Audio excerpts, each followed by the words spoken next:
Sebenarnya kegiatan-kegiatan yang kita lakukan di Lok Semau ini seluruhnya adalah untuk mendukung kegiatan Aceh.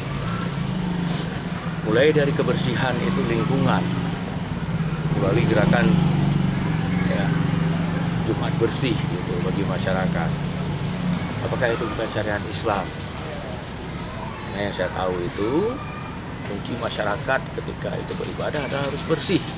Apakah bersih badannya ya, ataukah itu bersih jiwanya? Yang kedua, yang kita lakukan juga ini sekarang ini adalah gerakan bersih masjid. Ini juga, apakah itu bukan mendukung untuk syariat Islam?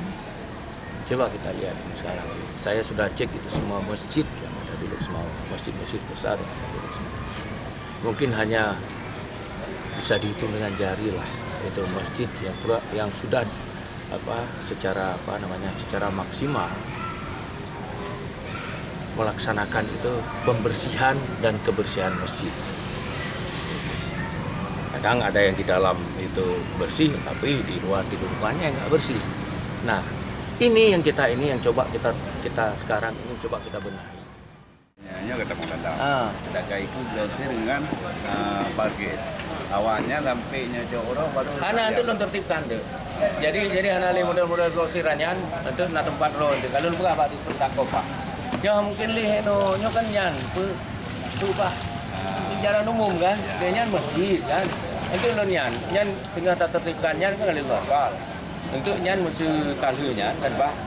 Nyan grosir itu tak tentukan pohon grosir. Terkait dengan saya katakan ini pemanfaatan atau optimalisasi itu ya terkait dengan gedung-gedung itu yang sudah dibangun pemerintah. Ya. Tadi saya sudah cek itu pasar itu bagaimana pasar yang luar biasa sudah dibangun itu. Tapi ada itu hasilnya ada di pasar itu. Orang masih berdagang itu di pinggir jalan. Orang masih berdagang itu di luar dari pasar. Ini sekarang yang harus kita lakukan. Bagaimana mengoptimalkan itu pasar yang sudah dibangun, gedung-gedung yang sudah dibangun. Banyak gedung-gedung yang dibangun di Lok Semau ini tapi tidak fungsional. Ini yang berapa kali saya tekankan bahwa saya ingin gedung tanah ataupun fasilitas umum yang sudah dibangun itu di masa sebelumnya ingin saya optimalkan itu pemanfaatannya.